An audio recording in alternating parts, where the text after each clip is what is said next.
Some organizations may use misleading language or pressure you as they solicit their donation, and this can cause distrust. Research is needed to make sure your money is going to the charity of choice and not a predator preying on your emotions.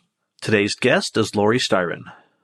Laurie was appointed Executive Director of CharityWatch, American Institute of Philanthropy, in 2020. She served as CharityWatch's Senior Analyst for 16 years and thereafter as Program Consultant through her nonprofit accounting and consulting practice. Laurie has been quoted in the New York Times, the Los Angeles Times, the Wall Street Journal, Kiplinger's Personal Finance, NBC Nightly News, and by many other media outlets. She has also vetted charities for Good Morning America and has worked with 60 Minutes and many other news organizations on charity-related investigations. I'm your host, Chris Parker, and this is the Easy Pray Podcast. Laurie, thank you so much for coming on the Easy Pray Podcast today. Well, thank you so much for having me. This is a really important topic in part because, a lot of times people think that the government is heavily regulating charities. And to some extent, they are heavily regulating them. But regulating them just means that there are laws in place. It doesn't necessarily mean that they're being enforced or that they're being adequately used to oversee what nonprofits are doing. And so sometimes people have a false sense of security that if a charity is registered with the government, that it's okay. And that is a misnomer. So I think that it's going to be great to dig into this topic today. Absolutely. So you work with CharityWatch. You are what is your title there again? So I'm the Executive Director of CharityWatch. And I want to say that at least on the day this is being recorded, it's kind of a special day for me because this is 18 years that I've been working with CharityWatch now. Oh, that is awesome. So how did you get started with CharityWatch? Sure. Well, I was interested in charitable work when I was young. I did a lot of volunteering with my local church, and I was kind of raised in a family that, along a line of Lutheran farmers, right, where it was kind of like, help your neighbor, help them build their barn, and they help you build yours, kind of thing. So I kind of grew up with this idea that it's part of our duty as good citizens to help other people and to give what we can, whether that's time or money or support in some other way. So I was always kind of someone who was probably going to end up working in the nonprofit sector, if I'm honest. I started out working in social services at a nonprofit that helps low-income people with mental illness secure housing and avoid, it helps them with emergency assistance. When I moved here to Chicago, I found this job at CharityWatch, where I started getting into the financial analysis. I'm an accountant by trade.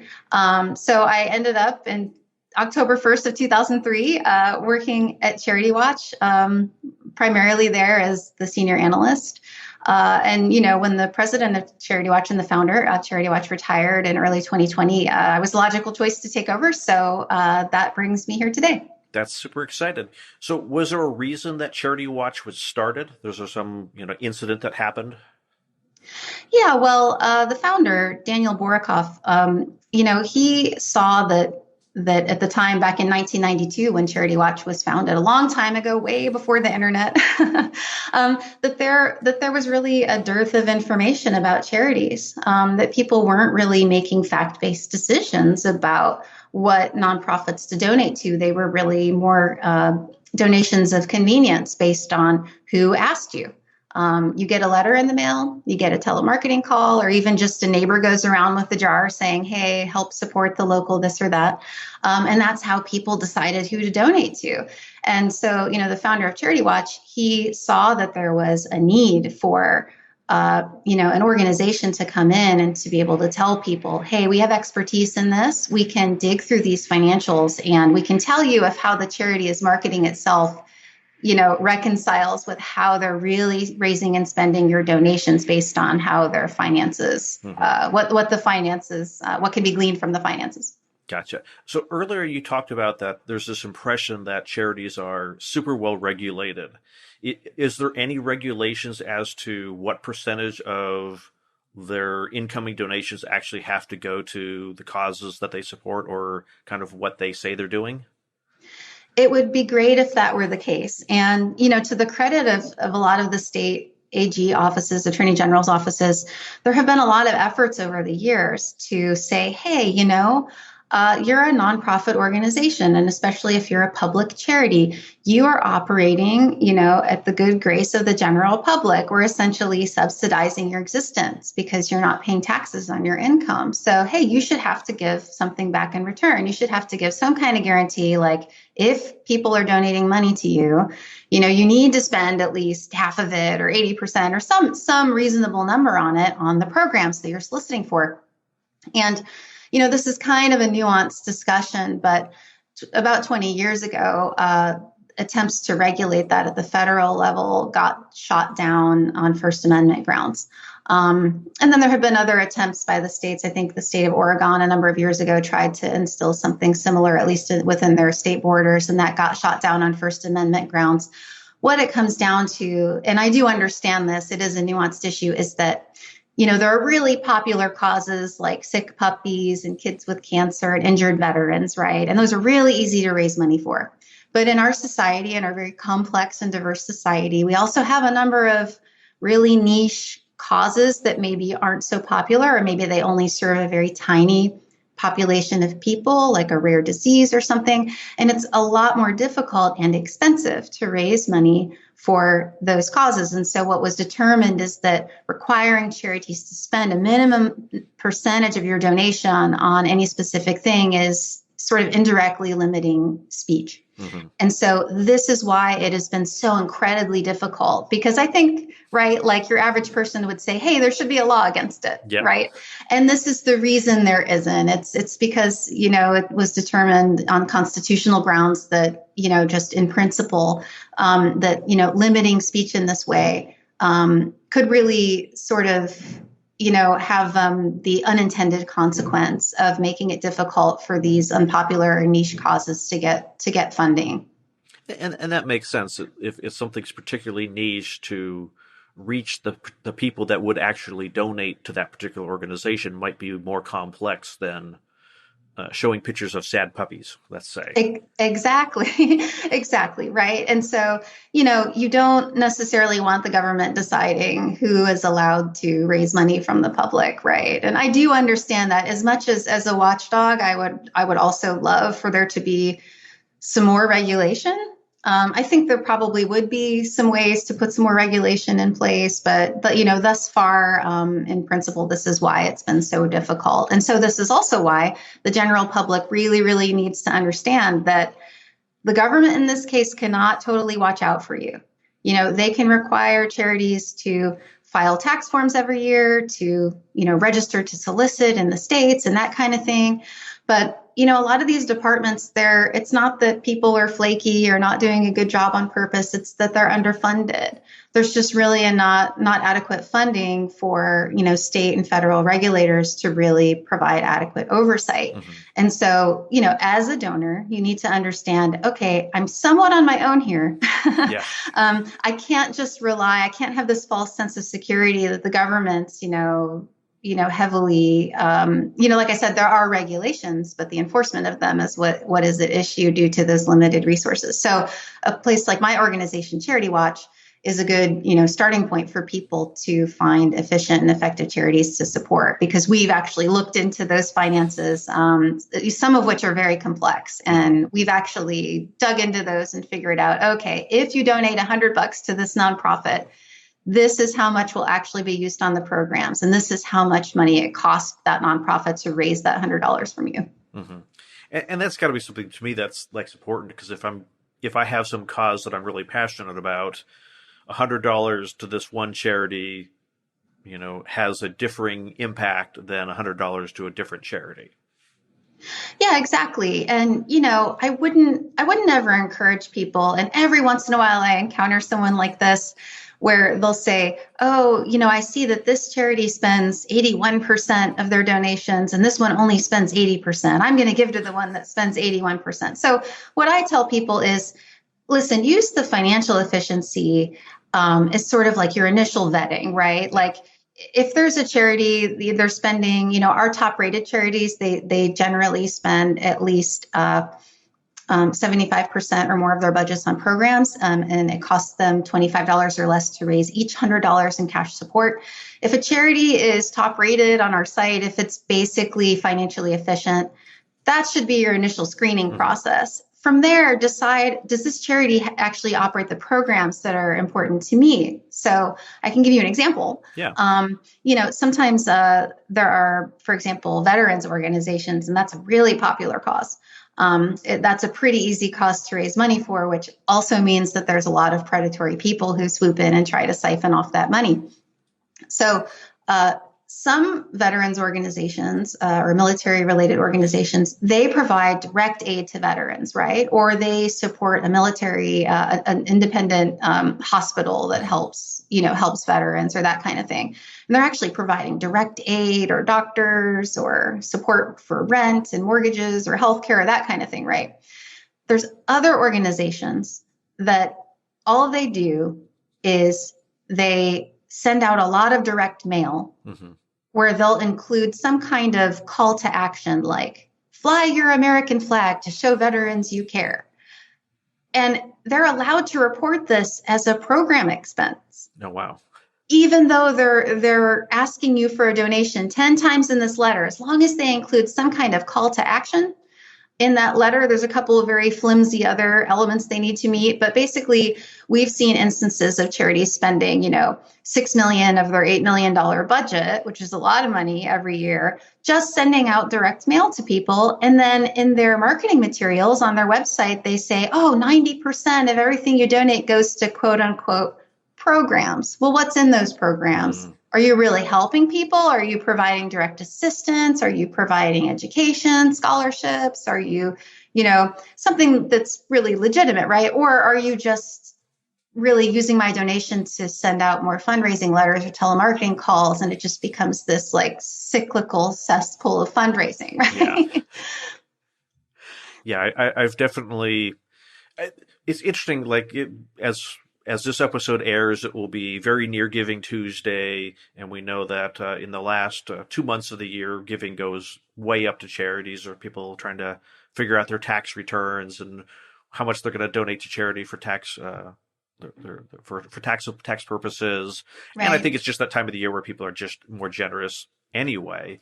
But I've started to get the automated calls are starting to ratchet up of, press 1 if you think firefighters deserve more help. But I'm like, I think if I press 1, you're going to call me back and ask for money. That's absolutely what's going to happen. Yeah. So, this year, actually, the Federal Trade Commission, in conjunction with, I think it was something like 40 state attorney general's offices, something like that. They cracked down on about a dozen charity fundraisers, or a number of fundraisers that were raising money for about a dozen charities or so. It amounted to about $170 million settlement. Oh, wow. Because there were basically two elements to it. One was misleading fundraising appeals, misleading marketing, where they said they were doing one thing with your donation and they were doing something else. And that something else they were doing was not good or what you intended your donation to be used for.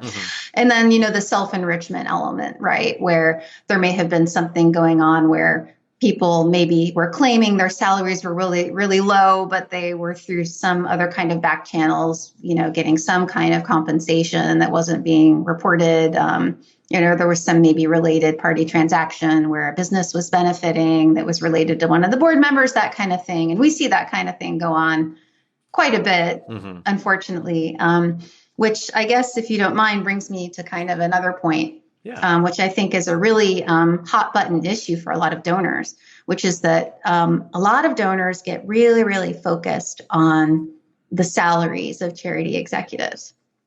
And I completely understand why, right? Because I completely understand why, because, people, if you're wealthy, maybe it doesn't matter so much to you. But if you're a middle-class person, and a lot of people who donate are just middle-class people, they don't have huge amounts of, excess income, but they're compelled to give, right? Because they feel what I talked about at the beginning of the show here. They feel like it's their duty to help their fellow man.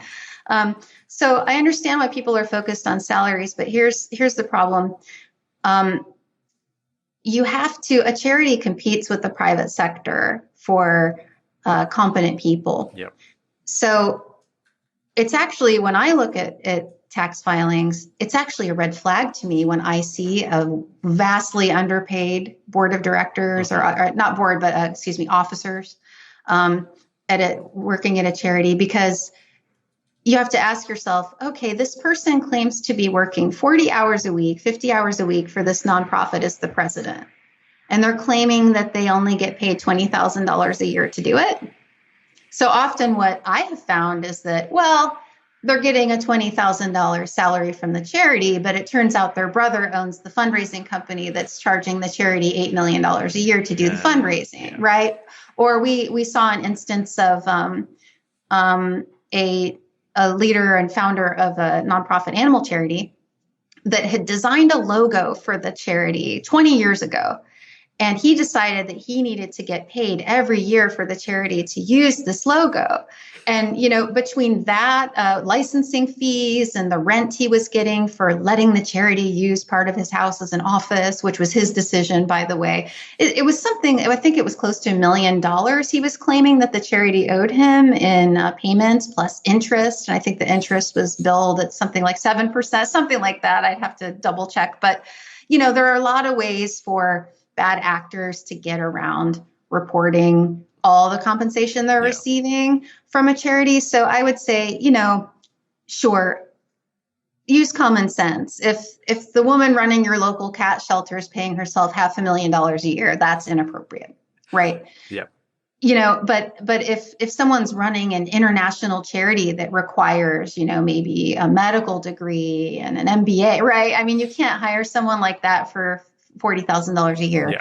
So, the good rule of thumb is, don't just focus on that salary as the single variable in deciding if a charity is good or bad. Kind of look at the context, like, okay, what kind of person would have to be hired to really do this job well and to really accomplish as much as possible with the charity's resources? And if that person is kind of getting market rate and they're doing a great job, then, your donation is going to be well worth it. Yeah, I always kind of think of if this person were the CEO of a private entity that was getting paid by the government, let's say, to do these same things, would that salary be appropriate? So if you're running like you said, a multinational charity that's, flying products all over the world, you've got to know all the different laws and what you can and can't bring into the country, how to organize transportation. That starts getting pretty complex. That's and potentially more difficult than making sure puppies have food. Right, exactly. And, you need a competent person, right? So that they can be a good steward over all the other charities' resources and all the other donations they get. So yeah, I mean, the other issue is that how many people are there in the US who are so independently wealthy that they could afford to, with a master's degree level of education, for example, or advanced degrees or 20 years of experience, just afford to work for free or for $20,000 a year full time at a nonprofit. You know what I mean? It's just, there just wouldn't be enough people who would fit into that category. So I would just say, I know it's tough for some people, and I do understand why, but just try to kind of have a reasonable attitude about the salary issue, because, imagine if you get a competent person at a charity, who could maybe double the impact of the charity because they're just so much more competent and experienced. And then your donation's going to double the number of kids who get fed or double the number of, whatever that's supplied, and so that it's really more about, if the person is making a good impact due to their experience and competence, then you can decide, okay, my donation's well worth helping to pay for that. And I've heard the same thing about people that are running in charge of the fundraising department, and that sometimes they get paid fairly well, but if they can double or triple the charity's revenue by them costing a little bit more, that might be a worthwhile trade-off for the charity. It depends on the context, right? Like, because you have to kind of look at the overall context of how big is the charity, right? So if the fundraiser's salary makes up, half the budget for the year, that's not going to be a good deal, right? But, you often see fundraisers like that at big, art museums or hospitals or something, where maybe they're getting paid $500,000 a year, but they're bringing in $10 million, $20 million a year of donations. And then if you look at the $100 million, budget of that museum or something, then it's like, okay, in that context, it's actually not a significant part of the budget and they are more than paying for themselves. So Yeah, it's one of those tricky things where the number, the payroll number itself can be misleading as to what's going on. yeah, and that's why context matters so much. So you just have to kind of put a little more thought into, not being so absolute and really kind of looking at the bigger picture. Yeah. So from a consumer's point of view, what should we like? Are there particular red flags that we should be watching out for as we come into a season of giving? Absolutely. There's so many. We probably don't have time to go through all of them. But, one thing is avoid high pressure tactics. You can imagine me working in this field for 20 years now. I absolutely can't stand it when I'm in line at the grocery store and, you have your stuff and you're just trying to get home. You've worked 10 hours. You want to go home and they're like, do you want to give, $5 to the starving children? And the thing is that, no, not until I have time to check out this charity, no, I don't, or someone who's, fundraising on the street with their clipboard and they're like, hi, we're from this charity, please give us money. Absolutely take the literature from them, right? But then don't donate right there. Go home and come to CharityWatch.org, see if that charity is operating efficiently and effectively. And then if it is, great, please go on their website and make a donation.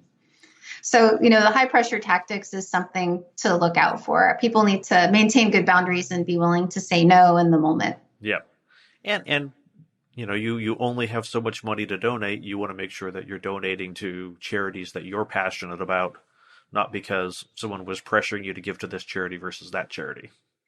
Exactly. And, people, some of these fundraisers, they really, it's like they've studied 1,000 years of psychology. They really know how to make people feel guilty, and, keep in mind, you're being put on the spot, right? A lot of these fundraisers, they have a whole script of if this person says no this way, this is what you say back. If they say no for this other reason, this is what you can say, right? And so they are experts and they're up against you, a person who was just kind of going about your day, right? Yeah. So, just be like, hey, I love to give to charity. I'm interested. I'll take a pamphlet. I am not donating today. And if they don't respect your boundaries, then you don't need to respect theirs. You can walk away. So, it's just important to know how to say no in that moment. Yeah, I mean, that's always been one of my policies is that I don't respond to, someone comes to my door, someone hits me up outside of a grocery store, I get a phone call. I'm not going to, I don't know that you're really representing the charity that you claim to represent. I'm not going to hand over money to you because I don't know who you are and I don't know who your charity is. There are charities I give to and, that's what I'm going to do. Sometimes people are very accepting of that and other times people are not so accepting of that. Yes, exactly. But they don't have to accept it or not, right? It's not up to them. It's just, you can close the door. So, another thing I wanted to point out, another tip basically, and this is a tough one and it's kind of along the same lines. But, a lot of charity fundraisers, even for the good charities, right? It's not even necessarily the outright scammers or the really terrible ones. They are trying to connect with you on an emotional level. Yeah. Right? They're trying to tell you a story. They're trying to compel you to donate. And, it's like they'll tell you a story of a very sad child who needs, eye surgery or, kittens that were almost drowned in a river and were rescued, or a veteran who lost a limb defending our country. Right. And it's great if you are someone who is affected by that. It means you have empathy. Yeah. And that's a good thing, right? You have to separate the feeling from the resulting action, though. That's really, really important. Use that feeling to promise to yourself that you are going to donate to that cause at some point, right? Yeah. It doesn't mean you have to donate to that specific charity. And it doesn't mean that you have to donate right in that moment when they're on the phone, when you open the letter, when you get approached on the streets, or when you see a crowdfunding campaign on social media. You really need to take that emotion, use it as a catalyst to definitely make a commitment to be a giver, right? To donate something to a charity that has a cause that's really important to you.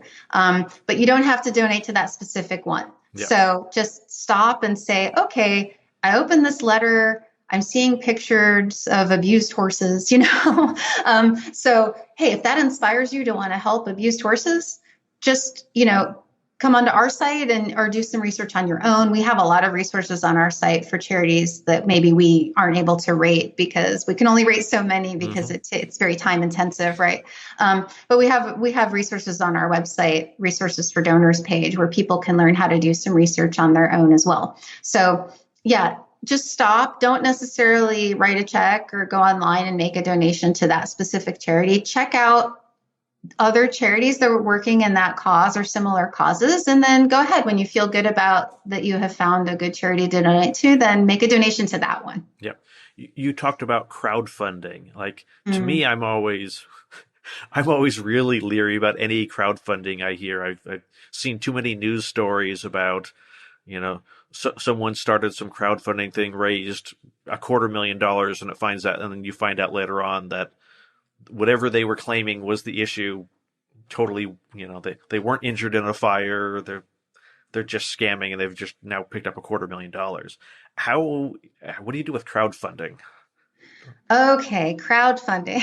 Well, I actually talked to the Washington Post this week about crowdfunding specifically. They contacted me about a social media influencer. I think he was a comedian, and young guy, 26 years old. It's great when the young people want to get involved in charity, of course. And he was really moved by the plight of the civilians in Afghanistan fleeing the Taliban. And he wanted to help with evacuation efforts. So he went and he started a crowdfunding campaign on one of the crowdfunding sites. And he had an initial goal of about $500,000 or so. And he met that within a short amount of time. And by the time all was said and done, he had raised over $7 million. Right. So the problem, and I don't know for sure, but he seems like he was a well-intentioned guy, right? So here you have someone who's not even outright trying to scam you. Mm-hmm. You have someone who appears to actually be well-intentioned, but he doesn't have the expertise or experience to understand how to evacuate civilians from a foreign war-torn country that's just been taken over by the Taliban, right? Yeah. So the thing is that he had projected that it would cost about $1,500 per civilian to evacuate, each person, to pay for a seat on the plane. By our calculations, the number of people that were helped from that, it cost almost $12,000 for each person who was evacuated. So, what I'm describing to you is almost the best case scenario of someone who actually wanted to do something great and just kind of got in over their head, right? Yeah. There was another example last year of this poor boy, I think it was in North Carolina, who was shot while playing in his front yard, 5-year-old boy. And of course, you can imagine the outpouring of donations that were made in response to that tragedy, right? Such a young, innocent child in his front yard playing and being murdered. He was shot in the head, and it was just awful. But you can understand what an emotionally charged incident that is, and how people are just like, take my money, right? Yeah. So the grandmother had started a legitimate GoFundMe campaign. And I think her initial goal was to raise about $5,000 for the funeral. And probably, she raised way more than that. And probably the people who donated were okay with that. They were thinking, my God, this poor family, hey, even if they got a lot more money than they had needed initially, that's all right. I just, hopefully it makes them feel better, right? Or a little bit, right?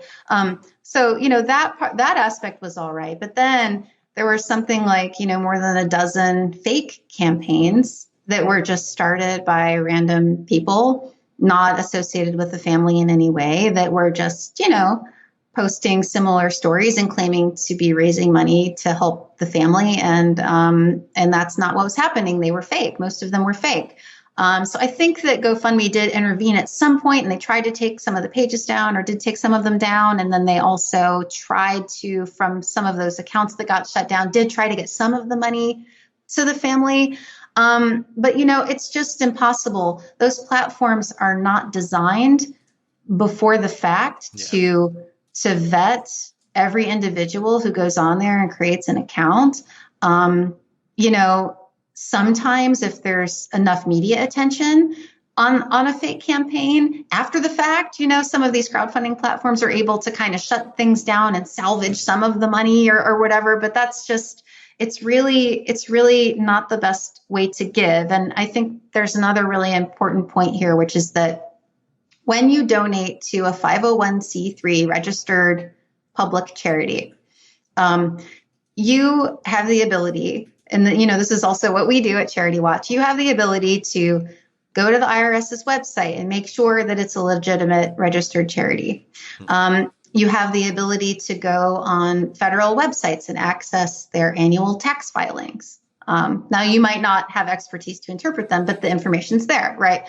You have the ability in many cases to go to state websites and access the state filings, state level filings. You can see who's on the board and, all kinds of other information.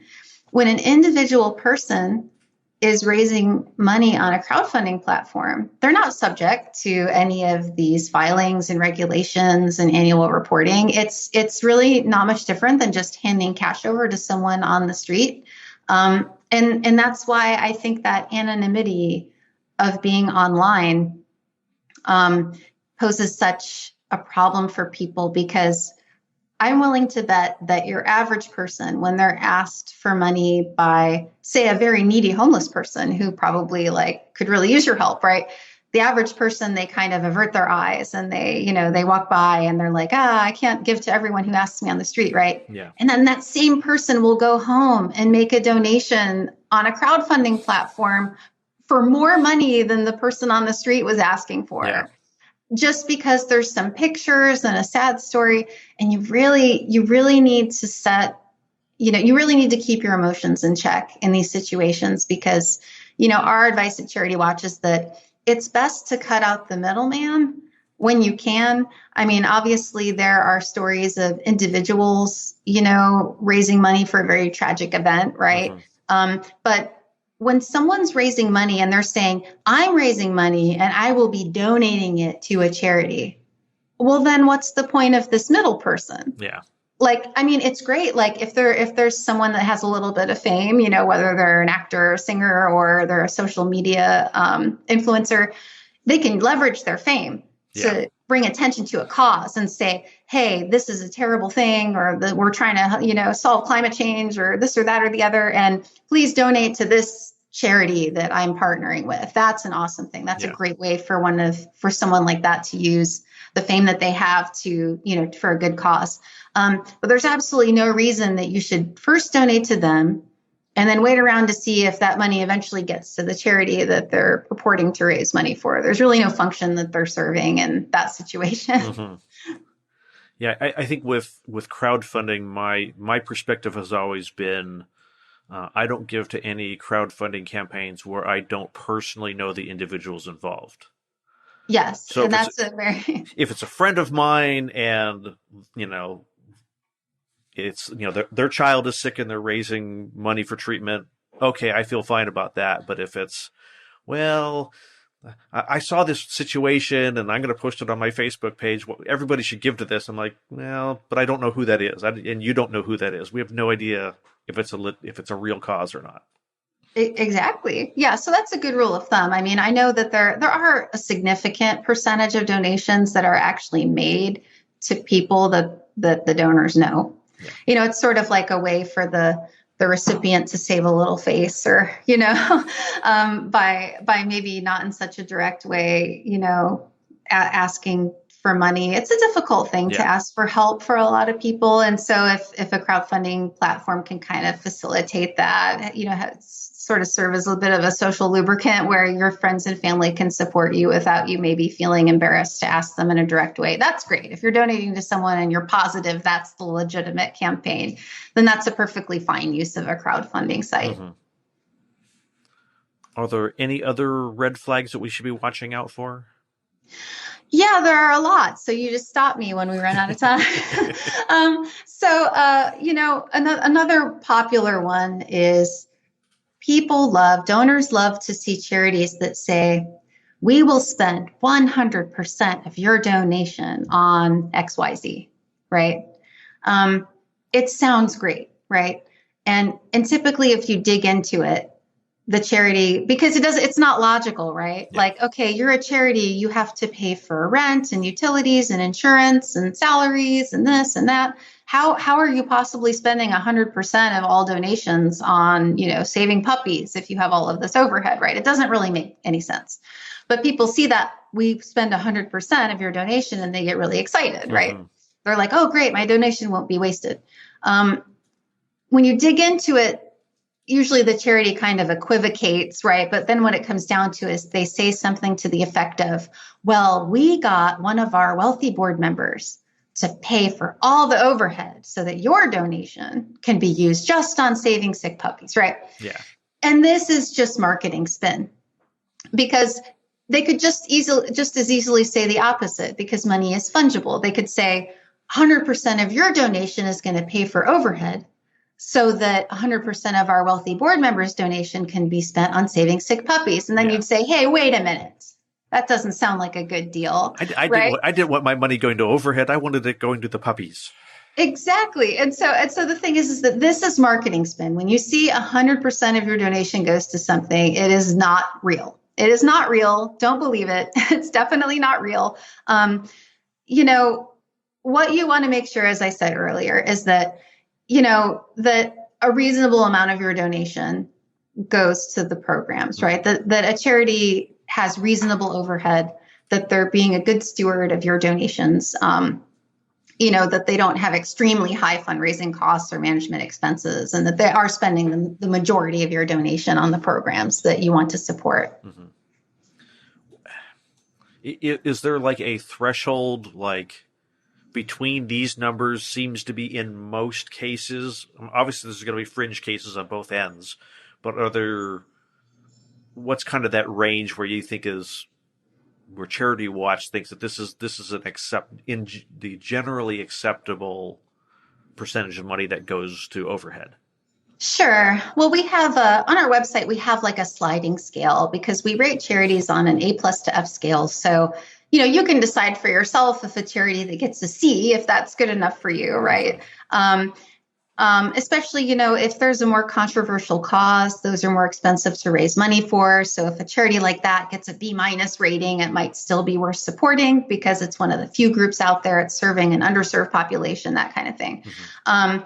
But, the highly rated charities, they spend about at least 75% of their budgets, their cash budgets, on programs. And they keep their fundraising costs down to about $25 or less to raise $100. But it is on a sliding scale. So obviously the A+ groups, have much better ratios than that. I would say, because you started mentioning statistics, basically, and this is kind of leads me to another tip that I think is really important for people. I mentioned at the beginning of our talk here that, the whole purpose of why CharityWatch was started was because there was just no information on charities out there back in 1992, because the internet didn't exist yet, right? So now we have the opposite problem. Now, every year there's some new website that claims to rate charities or vet charity, right? Mm-hmm. And there's a couple good groups out there. There's CharityWatch, of course, and we're very proud of our work and transparent about our work. There's another group called GiveWell. Mm-hmm. They do really big big work internationally. They only sort of recommend a few charities per year, but they really dig into the impact. And so that's a good one. There's another one called Animal Charity Evaluators for people who want to donate to animal groups. And then, of course, CharityWatch.org. But there's a lot of other websites, big data websites, that claim to rate tens of thousands of charities or hundreds of thousands of charities. And, typically these groups are structured in one of two ways, or a combination of the two. They're either letting the charities rate themselves, meaning they're really kind of more of a trade association where, there's one website where if you create a profile on their site and you just add information to your profile, suddenly you can go from a bronze rating to a silver to a gold to a platinum rating by the next day. But no one, no objective third-party financial analyst has dug through these financial things and vetted the charity, to see if, is it real what they're saying? It's just that, they added all this information to our site, right? It's not that there's a problem with a site like that existing.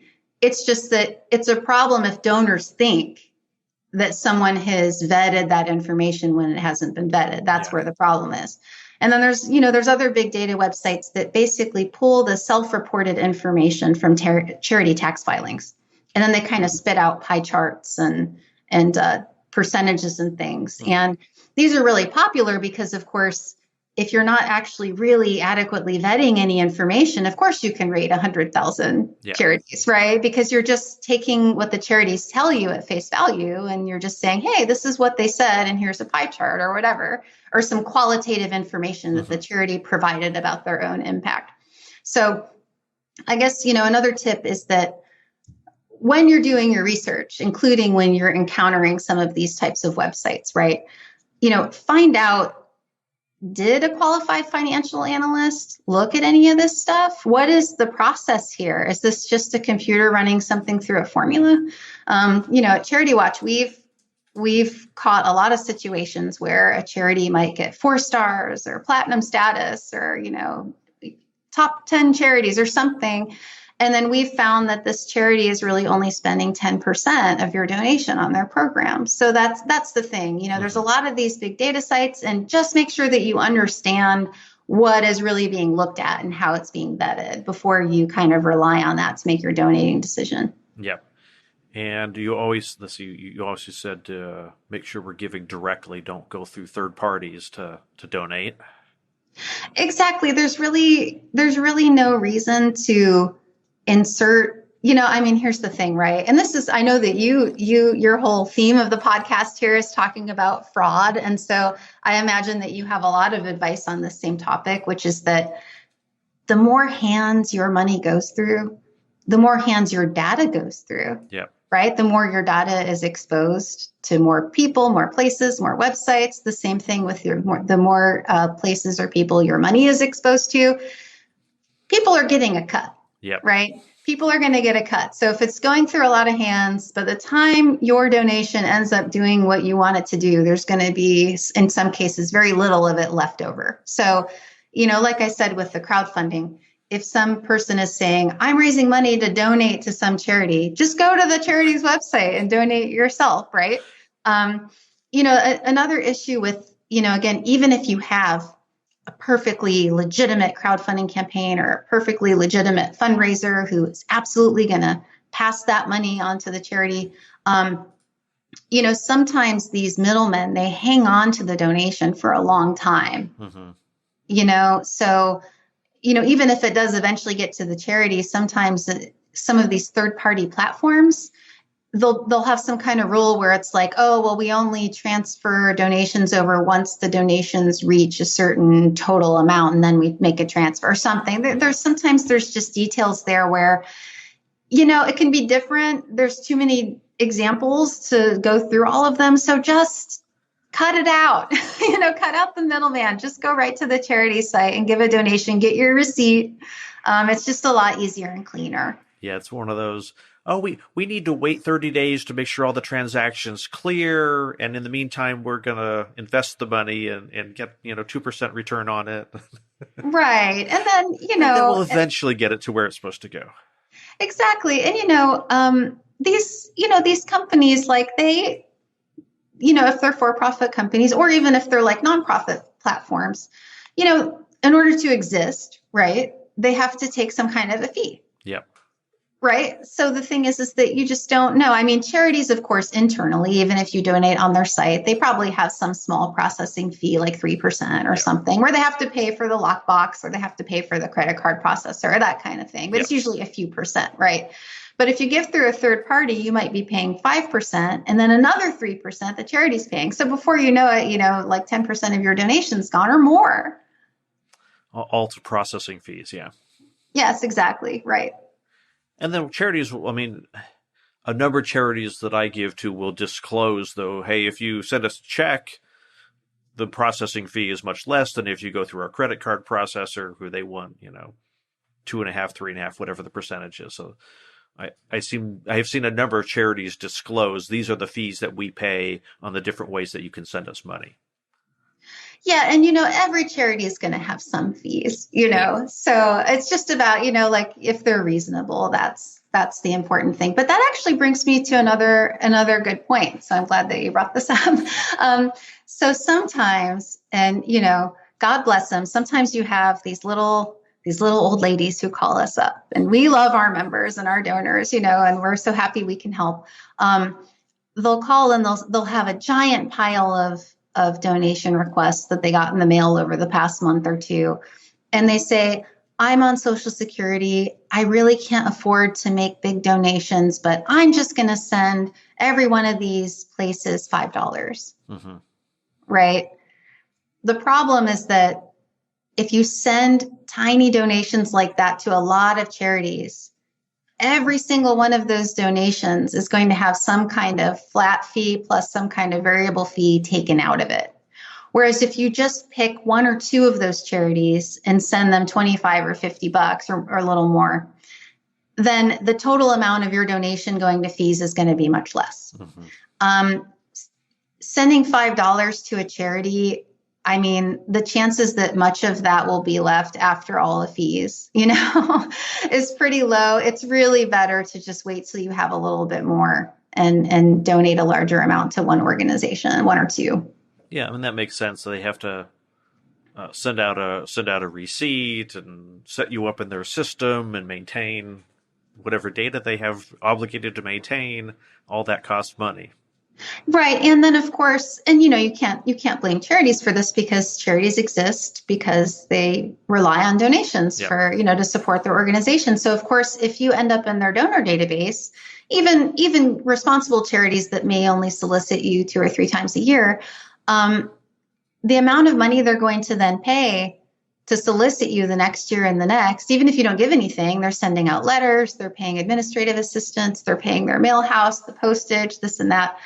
They're going to continue to solicit you. So before long, they have spent $25 soliciting you for that $5 donation that you gave 2 years ago. Yeah. So, and everyone is well-intentioned here. I'm not even talking about fraudulent groups. Everyone's well-intentioned in this situation. It's just that a donation of that size doesn't typically end up doing a lot of good. If you've really only got $5 and you want to donate something, give it to a neighbor.